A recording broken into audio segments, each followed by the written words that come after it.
이게 상당히 무섭죠. 예, 지금 CXMT라는 기업이 있는데요. 이건 이제 창신 메모리라는 회사입니다. 이 회사가 이제 D램을 만들고 있는데요. 이 기업은 D램을 만들기 시작한 게 상당히 오래됐어요. 거의 한 20년 가까이 됐거든요. 그런데 최근에 이 성장 속도가 상당히 빠릅니다. DDR5 같은 경우도 지금 양산을 하고 있거든요. D램 점유율이 지금 작년 4분기에 지금 12% 정도 될 걸로 보입니다. 상당히 올라갔죠. 그래서 아마 올해는 훨씬 더 올라가지 않을까 이렇게 생각을 하고 있습니다. 마이크론도 넘어설 가능성이 있지 않나 이렇게 이제 보여지는데요. 그리고 또 중요한 게 뭐냐면 가격이 상당히 낮아요. DDR4 같은 경우도 반 가격에 지금 내놓고 있거든요. 그리고 DDR5 같은 경우도 지금 내놓고 있는데, 근데 이제 한국에 있는 기업들하고는 좀 차이가 있습니다. DDR5 같은 경우도 뭐 17나노 정도 되거든요.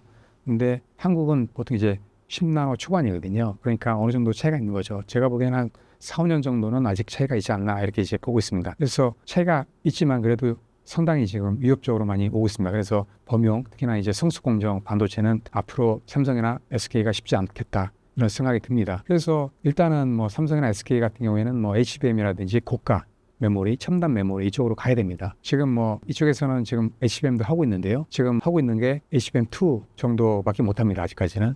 그러니까 뭐 상당히 차이가 있는 거죠. 그것도 뭐 HBM 같은 경우도 뭐 4, 5년 정도 차이가 난다 이렇게 이제 보고 있는데요. 삼성이나 SK 같은 경우에는 첨단 쪽으로 가야 됩니다. 왜냐하면 이제 기술력 차이를 계속 이제 벌려놔야 되거든요. 첨단 쪽은 또 좋은 게 왜냐하면 일단은 가격이 상당히 높아요. HBM 같은 경우도 뭐 일반 범용보다는 뭐 가격이 4배, 5배 높거든요. 또 마찬가지로 이익도 상당히 높습니다. 하기 때문에 이쪽으로 가야 되거든요. 그래서 제가 보기에는 뭐 계속 첨단 쪽으로 가게 되면 아무래도 이제 쫓아오는 게 쉽지가 않기 때문에 어느 정도 격차는 유지할 수 있을 걸로 보입니다. 특히나 다행인 게 EUV 공정을 지금 파운드리 쪽에서 많이 쓰고 있는데요. 지금 메모리 쪽에도 앞으로 HBM이라든지 이쪽에도 이제 EUV 공정을 쓸 가능성이 크거든요. 지금 그나마 다행인 게 미국에서 EUV 공정을 못 쓰게 지금 중국을 막고 있기 때문에 이런 게 한국한테는 상당히 기회가 될 수 있는 거죠. EUV 공정을 못 쓰게 되면 아무래도 개발하는데 여러 가지 이제 한계가 있을 수밖에 없거든요. 그런 면에서 그나마 이제 한국에 기회가 된다 이렇게 이제 보고 있습니다. 삼성 같은 경우에 특히나 선제적으로 투자한 그런 게 이제 잘 되지 않았나 이렇게 이제 보고 있습니다.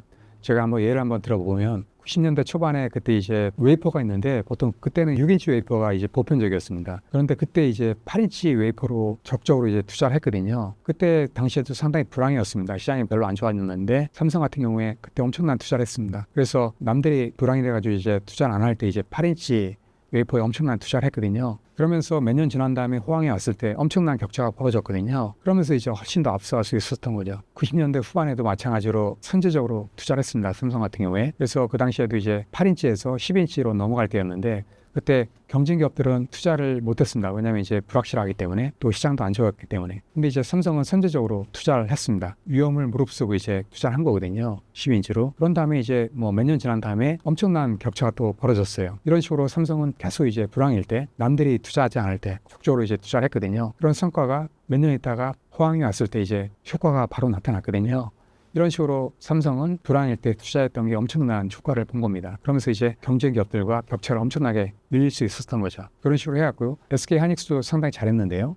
계속 망하지 않고 이어왔지 않습니까? 그렇다고 이제 SK 하이닉스, 그 전에 이제 하이닉스였죠. 돈이 많았던 게 아닙니다. 상당히 돈도 없었어요. 그래서 이제 장비 같은 경우도 구형 장비로 상당히 이제 오랫동안 썼었거든요. 근데도 메모리 품질은 나쁘지 않았습니다. 이런 식으로 했었는데 나름대로 잘했죠. 여태까지 잘해왔는데 근데 이제 결정적으로 어려울 때 이제 SK 그룹에서 이제 투자를 한 거죠. 그때가 이제 2012년도였는데 그때 엄청나게 이제 투자를 하면서 SK 하이닉스가 자본력을 어느 정도 이제 비축할 수 있었던 거죠. 그러면서 이제 투자가 순조롭게 이어진 겁니다. 그러면서 이제 SK 하이닉스가 HBM도 개발할 수 있었고 하면서 엄청나게 성장할 수 있었던 거죠. 그래서 제가 보기에는 일단은 반도체 업종은 중요한 게 제 자본입니다. 일단 자본이 많아야 되는데 그런 투자 여건이 될 수 있었다는 게 상당히 지금까지 올 수 있는 어떤 배경이 되지 않았나 이렇게 이제 보고 있습니다.